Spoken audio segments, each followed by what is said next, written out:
जानकारी विदिशा से, जहां जमीनी विवाद को लेकर मारपीट, पारिवारिक और जमीनी विवाद में मारपीट हुई है। दो पक्षों के बीच जमकर लाठी डंडे चले हैं। पुरुषों के साथ महिलाओं में भी मारपीट हुई। नटेरन क्षेत्र के ग्राम दीताखेड़ी की पूरी घटना बताई जा रही है। जी हां, आपको बता दें, विदिशा जिले की नटेरन तहसील के ग्राम दीताखेड़ी से मारपीट का मामला सामने आया है। यहाँ राठौर परिवार के दो पक्षों के बीच पारिवारिक और जमीनी विवाद को लेकर जमकर विवाद हुआ। घटना का वीडियो सोशल मीडिया पर वायरल हो रहा है, जिसमें खेत में लाठी डंडे चलते हुए दिखाई दे रहे हैं। कहते हैं सफर में वक्त की कीमत होती है, लेकिन मध्य प्रदेश के इंदौर से सामने आए एक वीडियो ने रेलवे की कार्य प्रणाली पर सवाल खड़े कर दिए हैं। दावा किया जा रहा है कि एक लोको पायलट ने समोसे खरीदने के लिए ट्रेन रोक दी। ट्रेन ट्रैक पर खड़ी रही और यात्री इंतजार करते रहे। वीडियो वायरल होने के बाद रेलवे ने मामले की जांच शुरू कर दी है। देखिए खास रिपोर्ट। ये तस्वीरें सोशल मीडिया पर तेजी से वायरल हो रही हैं। दावा किया जा रहा है कि इंदौर महू रेल मार्ग पर एक लोको पायलट ने ट्रेन रोककर समोसे खरीदे। वीडियो में दिखाई दे रहा ये ट्रेन ट्रैक पर खड़ी है और लोको पायलट ट्रेन से उतरकर पास की दुकान की ओर जाता है। कुछ देर बाद वह सामान लेकर वापस ट्रेन में पहुंचता है और फिर ट्रेन आगे बढ़ती है। स्थानीय लोगों का कहना है कि यह नजारा नया नहीं है और ऐसी स्थिति कई बार देखने को मिलती है। लोगों के मुताबिक ट्रेन रुकने से यात्रियों को करीब 10 मिनट तक इंतजार करना पड़ता है। वीडियो सामने आने के बाद रेलवे ने मामले का संज्ञान लिया है। रेलवे जनसंपर्क अधिकारी मुकेश कुमार ने बताया कि सोशल मीडिया के जरिए वीडियो मिला है। संबंधित विभाग को इसकी जांच के निर्देश दिए गए हैं। रेलवे यह पता लगा रहा है कि ट्रेन किस कारण रुकी थी। क्या यह सिग्नल की वजह से था या किसी अन्य कारण से ट्रेन रोकी गई थी। जांच में यदि कोई लापरवाही सामने आती है तो नियमानुसार कार्रवाई की जाएगी। फिलहाल वायरल वीडियो ने रेलवे व्यवस्था और जिम्मेदारी को लेकर बहस छेड़ दी है। अब सबकी नजर जांच रिपोर्ट पर है कि आखिर ट्रेन रुकने की असली वजह क्या थी।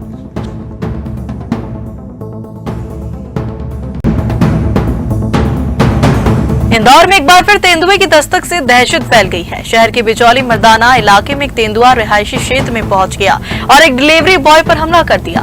पूरी घटना सीसीटीवी कैमरे में कैद हो गई। सूचना मिलते ही वन विभाग और पुलिस की टीम मौके पर पहुंची और इलाके में सर्च ऑपरेशन शुरू कर दिया।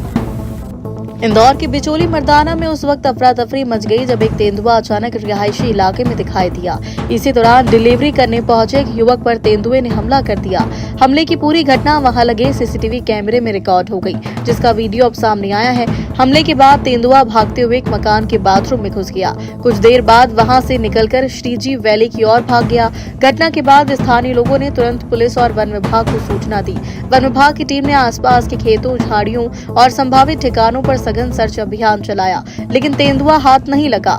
अधिकारियों का अनुमान है कि वह आसपास के जंगल क्षेत्र में वापस लौट गया होगा। पुलिस आसपास लगे सीसीटीवी कैमरों की फुटेज खंगाल रही है ताकि तेंदुए की मूवमेंट का पता लगाया जा सके। साथ ही आसपास की कॉलोनियों और गांवों में लोगों को सतर्क रहने की अपील की है।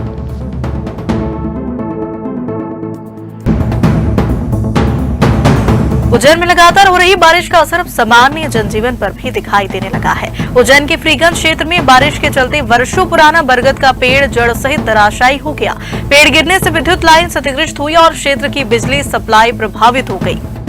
मामला वार्ड क्रमांक 38 फ्रीगंज स्थित कृष्णा डेयरी के पास मुख्य बाजार का है, जहां सुबह वर्षों पुराना बरगद का पेड़ अचानक गिर गया।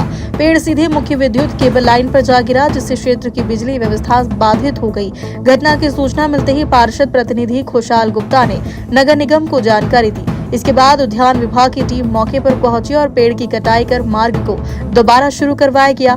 नगर निगम अब इस पुराने बरगद के पेड़ को दोबारा रीप्लांट करने की योजना बना रहा है। उज्जैन के MR5 रोड पर सर्विस रोड धंसने से बड़ा हादसा हो गया। राजस्थान के कोटा से उज्जैन आ रहा सीमेंट से भरा ट्राला अचानक सड़क धंसने के कारण नाले में जा गिरा। ट्राले में करीब 900 बोरी सीमेंट लदी हुई थी। गनीमत रही कि हादसे से पहले चालक वाहन से नीचे उतर गया था, जिससे उसकी जान बच गई। जानकारी के मुताबिक ट्राला मुख्य सड़क से सर्विस रोड की तरफ मुड़ा था। इसी दौरान चालक को सड़क की मजबूती पर शक हुआ और वह वाहन से उतरकर स्थिति देखने लगा। तभी अचानक सर्विस रोड का हिस्सा धंस गया और सीमेंट से भरा पूरा ट्राला नाले में जा गिरा। ट्राले में करीब 900 बोरी सीमेंट लदी थी, जिसकी कीमत लगभग 3,20,000 रुपए बताई जा रही। हादसे में सीमेंट के नुकसान की आशंका जताई जा रही है। हालांकि चालक पूरी तरीके से सुरक्षित है। हादसे का सीसीटीवी फुटेज भी सामने आया, जिसमें ट्राला कुछ ही सेकंड में नाले में समाता दिखाई दे रहा है। स्थानीय लोगों का आरोप है कि सड़क और नाले के बीच लंबे समय से दरार बनी हुई थी। कई बार शिकायत करने के बावजूद समस्या का स्थायी समाधान नहीं किया। लोगों ने सड़क निर्माण में लापरवाही का आरोप लगाते हुए प्रशासन से तत्काल मरम्मत और सुरक्षा इंतजाम करने की मांग की है। रहवासियों का कहना है कि यदि समय रहते ध्यान नहीं दिया गया तो भविष्य में कोई बड़ा हादसा हो सकता है। उज्जैन जिले के तराना में गौवंश की मौत के बाद माहौल गर्मा गया है। तोबरी खेड़ा मार्ग पर एक आयशर वाहन की टक्कर से गौवंश की मौत हो गई, जिसके बाद नाराज कार्यकर्ताओं ने वाहन में तोड़फोड़ कर विरोध जताया। तराना के तोबरी खेड़ा मार्ग पर आयशर वाहन की टक्कर से गौवंश की मौत हो गई। घटना की जानकारी मिलते ही मौके पर पहुंचे कार्यकर्ताओं में आक्रोश फैल गया और उन्होंने वाहन में तोड़फोड़ कर विरोध प्रदर्शन किया।